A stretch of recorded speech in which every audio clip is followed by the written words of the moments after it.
So, hello, my name is Barry Moss. I'm going to talk to you about Run, Hide, Tell and the safety that it gives, and our students, how they link into it, and how it makes us into a better and kind of place if we've got to look at those types of incidents that could make us use Run, Hide, Tell. But what is it? Let me get to that in a second. I just want to tell you how I started on a journey to be helping people, schools, organisations with their planning and their capability around this. I went to my kids' school and I was standing talking to the teaching staff, and a child was brought in.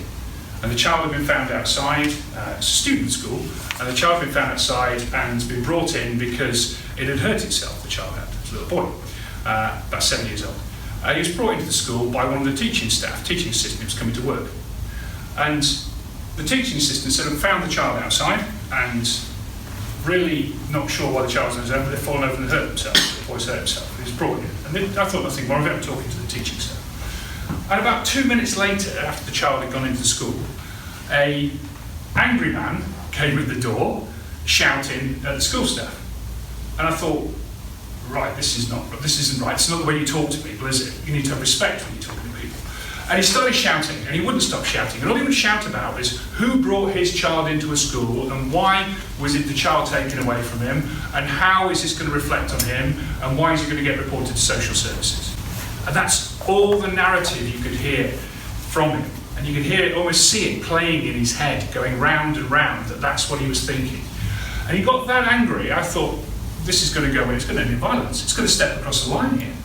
And as I'm listening to this conversation, one of the senior school staff came out from the office because she'd heard the conversation going on. And she came to the airlock, and you're familiar with most of your school doors, you've got an outer airlock and an inner airlock door, and people stay on between the airlock before they're allowed in. And she opened the inner airlock door, the one into the school, and said, would you like to come in so we can talk about this, sir? And the guy, who was rapidly approaching 20,000 feet, was allowed into the school and was allowed to be in the environment where the kids were in an extremely angry and agitated way. And I stood there as a security person who knows a little bit about this, thinking, and as a real person with common sense, this isn't the way we should be doing this. Why are we inviting somebody who is that agitated into an environment that is safe and secure? And to be fair, the teacher in the end calmed him down and he left. Not very happy, muttering to himself. But I then had a conversation with the teacher and said, why did you let him in? Oh, because we could negotiate with him, we could calm him down, we would be able to make that all well and as it happened to go away. I said, it's great work, what if it hadn't worked? What if that man had not wanted to calm down? What if he got so angry, what if he got so many issues and problems that he wasn't going to calm down and he stepped across that line? And he decided that it now was time to strike back, to commit acts of physical violence. What if that was the case? So I then went away from school, thought about this a bit more, went to a school sports day a few weeks later at my sister's kids' school. And I was talking to the staff there about this very instance, and they said, but that happens to us all the time. We continually get people coming into the school, parents, families, even visitors coming into the school and becoming agitated and thinking it's okay to get angry, it's okay to shout at a public servant. And it's not unusual, we hear about it all the time in other parts of public service, in hospitals, in other government service, but this was in a school and I thought, this can't be right.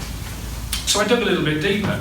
I actually spoke to my nephew and niece who went to that school, and I said to them, so what do you think would happen if this got a lot worse? And they were, well, we don't know, there's not really a plan about this, we don't understand that could even happen. And it was a big gap between what they're insulated in reality from what they thought in the class and in their lives and what might happen to them. So I dug a little bit deeper again, and I said to them, so could you tell me, if we were to look at this as a thing that might happen, and I did it in a kind way, I said, what would you do if you had to get away from that school, if you had to move away from it? And my nephew, brilliantly, he said, not a problem, there are 9 ways I can get out of these school grounds. And so I went and asked the teachers about this later on, they said, 9? 3, where's the other 6 come from?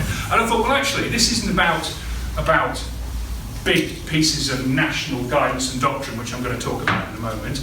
This is actually about people and what people do and what people know and how real situations develop and unfold. And that's what I want to make this TED talk about. Run High Tell is National Police Chiefs Council guidance to everybody in this country about what to do if you come under an armed attack.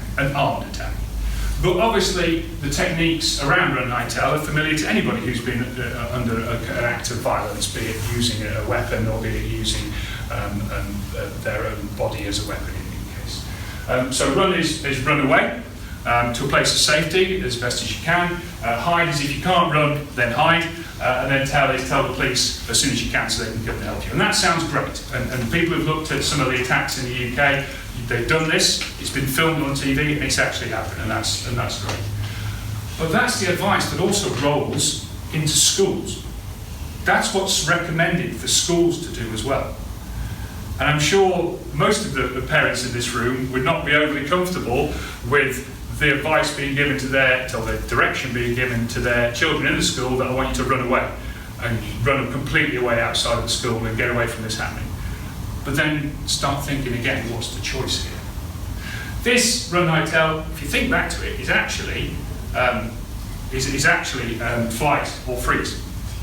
It's the older type stuff that we used to have built into our DNA about what we do if we came under attack because we were back in our ancestral terms. So that's where that comes from. It's sensible, it's logical, and that's where the advice comes. Now, what does it actually mean to us as we move forward? So, when I started looking in more detail at what might happen in schools, I started to look at that Run High Tell and where it came from. And the idea behind it, as I said, was in case of armed attack. And actually, a lot of the guidance talks about terrorist attack. But terrorist attacks on schools in this country, incredibly rare. There isn't any international policy for terrorism to have attacks on school. So I sat and looked at, well, what's the most likely things that we might see as a threat on school?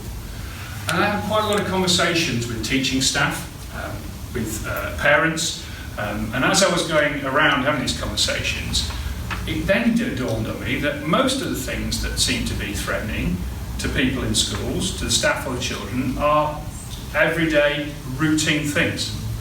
And anybody who's a teacher in this room or involved in the school in this room will know that anger management is a big problem in certain people. People who've got that perspective that they think it's okay to have a go at a public servant. People who think that it's okay that they can shout and scream and take the public servants on. But if you start asking questions around this, you start looking at what are those people, who are those people, and do we know them already? And if I've talked to teaching staff, the big thing that's come out is that people know who is likely to cause a problem. Which parent, carer, relative, student, ex-student, delivery driver, other teacher, who has those issues and is going to cause those problems. They know that already. We don't talk about it a lot because actually it seemed to be a bit insulting because it hasn't happened. But we do know those things already. And if you're looking at the most likely threat that we might see within an educational environment, it's from those people because they're happening already. You go talk to schools and staff and you'll figure out that the amount of incidents where they have an angry person who steps up to the line, but usually doesn't cross it, are many. And they happen all the time. So what are the real worries around this? Well, if somebody can be negotiated with, that's fantastic. People can be calmed down and it'll all go away, and I'm sure from my conversations that happens in the majority of cases. But what if they can't? What if they step across that line? What are the things we're going to do about that? How do we actually produce a solution that allows a school to continue to function without there being acts of violence? How do we make that happen? So we start looking at who it's going to be. My experience of this so far has been around asking the right questions. If we base all our plans, our procedures, our training, or even our exercises on a terrorist attack, we're probably deluding ourselves for the most likely, most frequent level of incident that we might see in the school. I've been in schools where events have happened. I mentioned this chap who got very angry about his child. I was in another school having a conversation with some teaching staff, and two feuding families who had a long-term feud in the local community decided to have a punch-up in the playground at leaving time, whilst the kids were all being taken out of school. And you start looking at why those things were happening. And I had a conversation with the staff afterwards and said, who are they and why they're doing that? Lots of feuding in the village, lots of child protection plans. Across other schools, these conversations have had them, identifying people with mental health issues, drug and alcohol addictions, with anger management issues, with religious and racial intolerance. All things that we experience in a daily part of our lives that actually we think, okay, people have got their own perspective, their own point of view, and I can live with that. But we can't live with that when they step across the line, because the anger bubbles over. People start to do these things. Statistics-wise, there's a lot more statistical figures there adding up to the potential number of cases than there are in terrorist attack potentials in the UK. So what's more likely here? Why are we doing this and how best to cope? When we look at what schools do about this, there's a lot of national guidance. There's a lot of areas that the government provides statutory guidance in, templates and issues that can be advised upon. But actually, when we look at those plans and we start to dig into them, most of them are quite generic. They don't have detail. They don't have where the threat might most likely realise it. Can the people climb the fence of the school? Can they get into the grounds? Can they get through the reception office to the foyer? Do teachers leave doors open in the summertime onto the playgrounds? All issues that allow specifics to be eluded from these plans. Lord Cullen, after Dunblane public inquiry, said that what we ought to have are specific plans for schools. Seems pretty obvious. A generic plan gives you a generic response. A specific plan tells you exactly what to do in your school, in your area. How do you do that? Well, you take an initial realistic look at it. You say, this question. This question basically gives you a time period for your plan to work to be devised around. Because if you know how long you've got to last on your own, and Dunblane had to last from 9:43 in the morning to 9:57 in the morning without any help. They were on their own for that period of time. So that's where the plan needs to focus on. How much time we've got to cope on our own.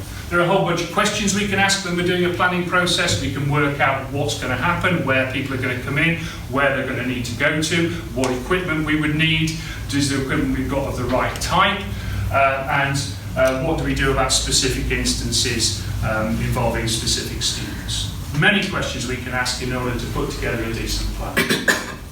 How do we do all that?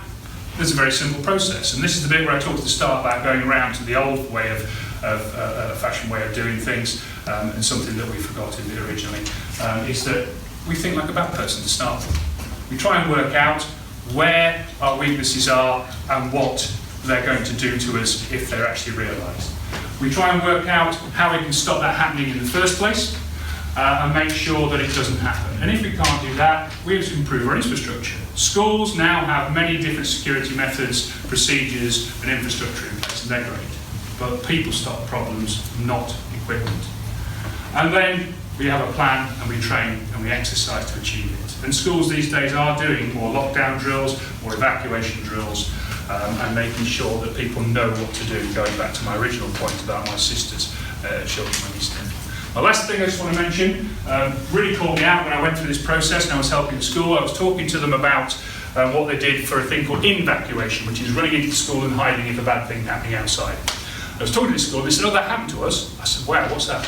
And they said, it's a village school, right out in the countryside. And they said, the kids were at break, they're in the playground, all running around, heard of cows being brought down the street, the cows got frightened and started to leap the fence into the playground, and they had to do an evacuation from a herd of angry cattle. It's a skill, they practiced it. That's all I really want to say, other than the likelihood of this happening in an extreme scenario, very low, very rare. But we need to be ready for those mundane day-to-day activities, the anger management things that could